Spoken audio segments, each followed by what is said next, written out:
Добрый день. Меня зовут Москалева Анастасия. Я ученица 11 класса школы номер 35 города Воркуты. Свою работу я посвятила святейшему патриарху Пимену. Мой выбор не случайен.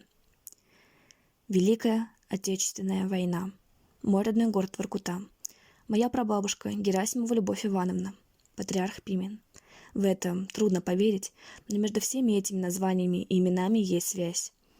Все мы знаем, что совсем скоро наша страна будет отмечать 75 лет со Дня Победы в Великой Отечественной войне. Но рядом с этим юбилеем находится еще одно очень важное для православной России событие. 10 июля исполняется 110 лет со дня рождения святейшего патриарха Пимена. Его жизнь большей частью пришлась на период ожесточенной борьбы власти с церковью, а его патриаршество с 1971 по 90 год для Русской Православной Церкви знаменовало начало возрождения православия в России. В судьбе патриарха, как и в судьбах всего поколения начала XX века, война осталась незаживающей раной. Страшное испытание разделило жизнь целого народа на до и после. И поворот биографии, который произошел с Пименом в годы войны, был удивителен, но отчасти закономерен. Молодой иеромонах становится боевым офицером. Закономерным можно считать это превращение, потому что данный пример не был единственным. Несмотря на то, что каноны запрещают священнослужителям нести воинскую службу, история церкви знает множество примеров, когда человек с крестом становился в воинский строй, начиная с монахов-воинов Пересвета и Ослябя. Еще одним примером в этом ряду и стал Сергей Михайлович Извеков, иеромонах Пимен, будущий патриарх всея Руси. В 15 лет он принимает иноческий постриг. В 17 лет инок Платон был пострижен в мантию с наречением имени Пимен в честь преподобного Пимена Великого. Принимая монашество, юноша отчетливо понимал, что уготавливает себе нелегкий путь. Гонения на церковь только набирали обороты. Борьба с духовенством достигла своего пика. Сотни священнослужителей слагали себя сан, желая выжить. Однако страх за свою жизнь и будущую судьбу не смог остановить патриарха в его желании полностью посвятить свою жизнь служению Богу. Пимен достойно прошел все испытания, выпавшие на его долю.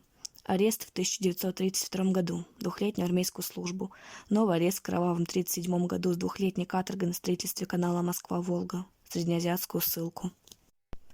Накануне войны иеромонах Пимен успел закончить только первый курс литературного факультета вечернего пединститута. 10 августа 1941 года он был призван на военную службу в ряды Красной армии.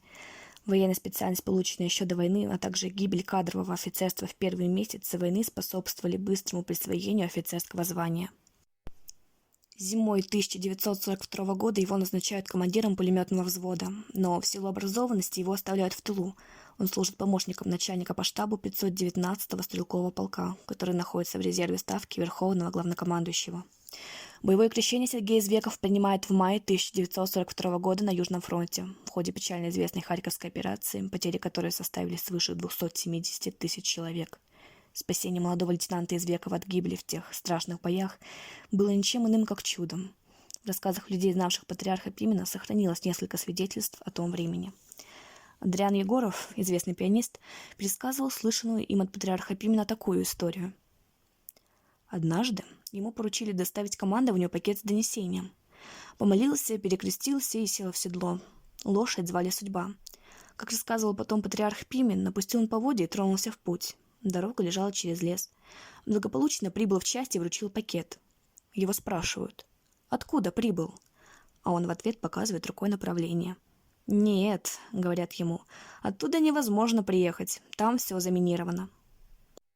В июле 1942 года Сергей Извеков получает контузию в течение нескольких месяцев лечится в госпитале.